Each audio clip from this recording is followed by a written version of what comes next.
Go Recovery Doctor. Today I'm answering the question, can yoga help with dizziness or vertigo? I'm Dr. Kevin Smith. I'm a vestibular physical therapist, and I recently came across a newly published research article that looked at how the yoga, specifically the Tadasana maneuver or pose, how that might be beneficial for dizziness. Now, specifically, it's going to depend on what is causing your dizziness. In this case, they were looking at vasovagal syncope, which is one of the most common causes of fainting or passing out, which is what syncope is. Typically, vasovagal syncope is caused from a stressful or fear or some kind of trigger. Could be a positional change that causes a drop in blood pressure, a low heart rate, and the person passes out. So what did they do in this study? They had a two-step process. And what was really interesting is that after the first step, 87% of people were able to manage their vasovagal syncope or decrease the amount of episodes that they had.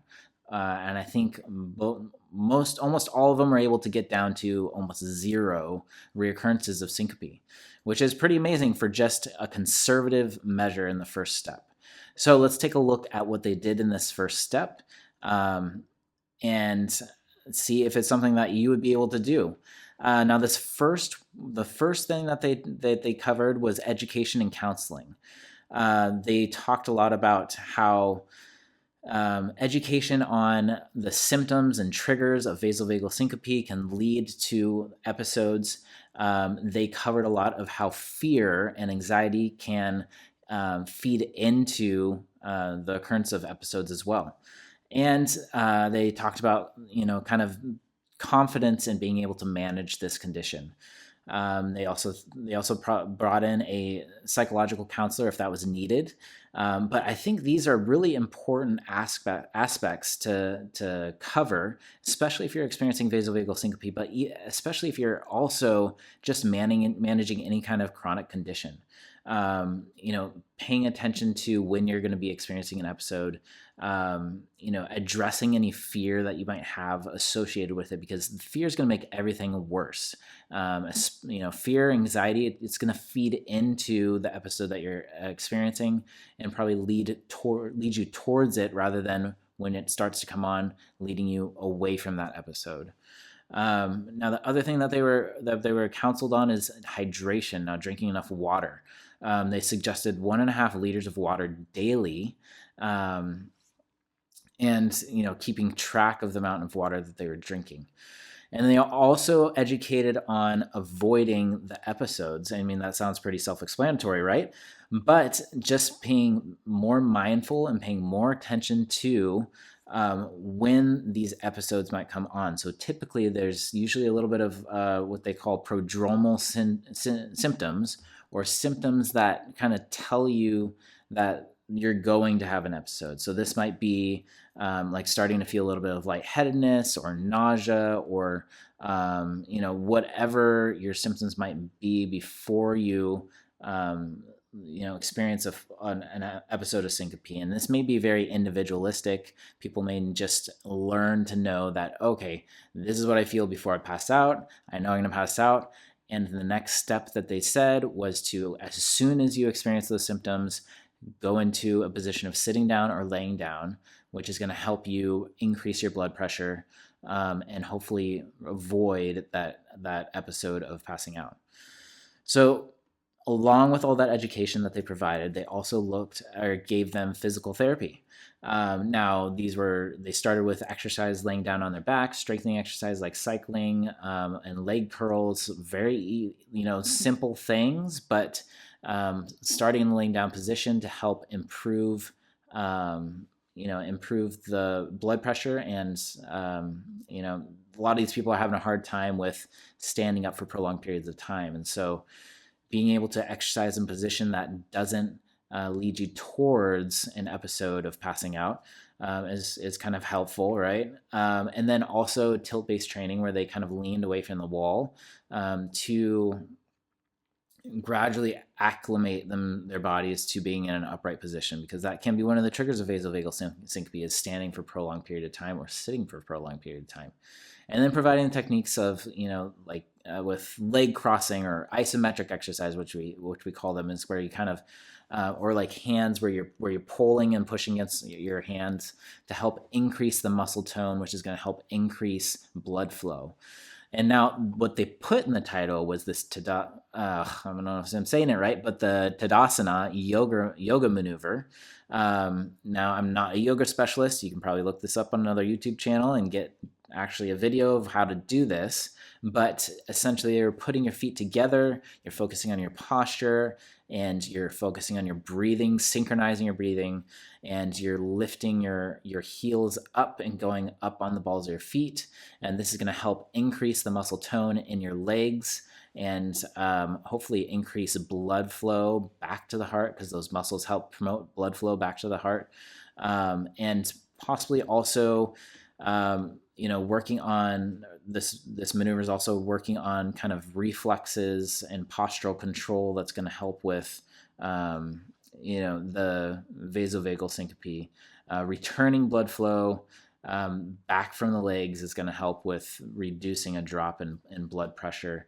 Possibly there's also like a neurohormonal modulation effect kind of happening as well when you're focusing on mindfulness and breathing techniques and increasing muscle tone in the legs.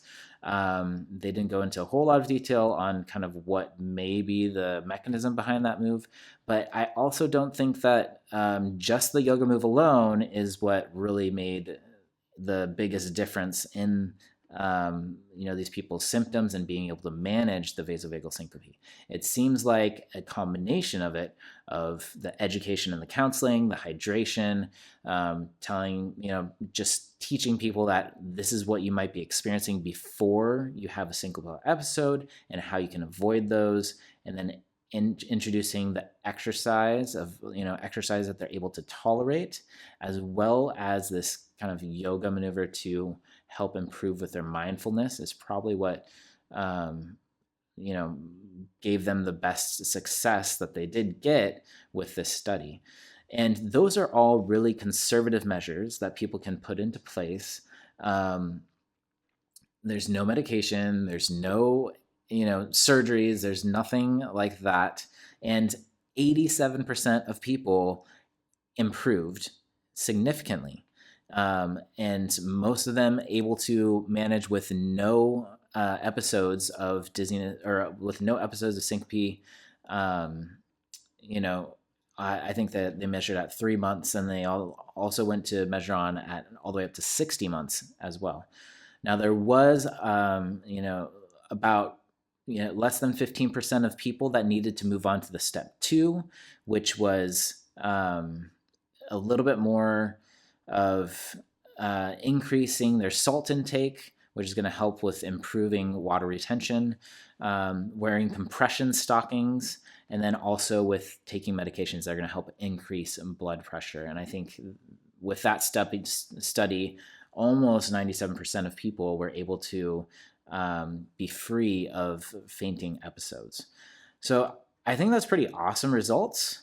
Some things to be mindful of with this study is that it wasn't a randomized controlled trial, so there was no control group.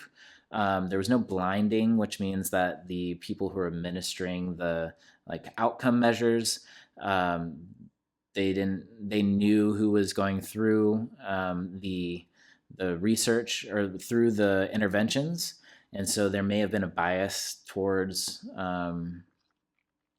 what they wanted to see, but and it was only done at one location. It wasn't a multi-location study.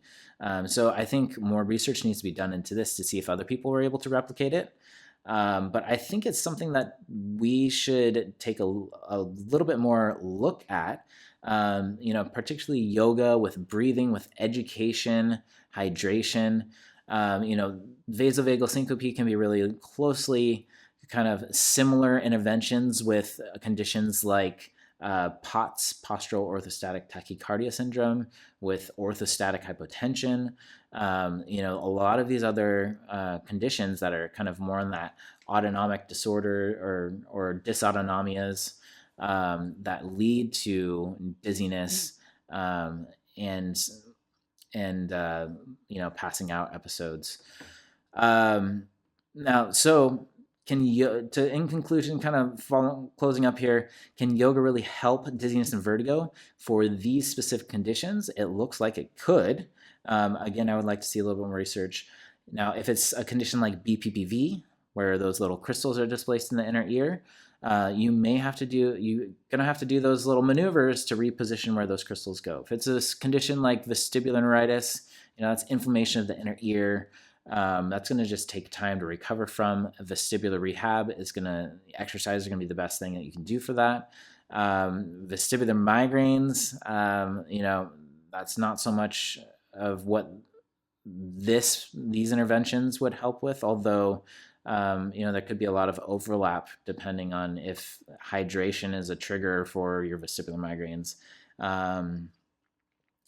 or exercise as well in general is going to be helpful for any kind of disorder. But specifically for conditions like vasovagal syncope is really what this study is looking at. It'd be interesting to see if they're able to have the same kind of effect with a condition like POTS. So my question for you is, have you tried yoga for dizziness or vertigo? Have you had any success in managing your symptoms with doing yoga, or have you felt better with doing yoga? Put your comments down down below, and I'd love to hear your story. But thank you for watching. I hope this was helpful for you. And if you have any questions or follow-up, feel free to leave them down below in the comments. If you're still having trouble figuring out what's causing your vertigo, feel free to download my free ebook on the 5 most common causes of vertigo and how to recover from them. I'll put the link down below. Thanks for watching.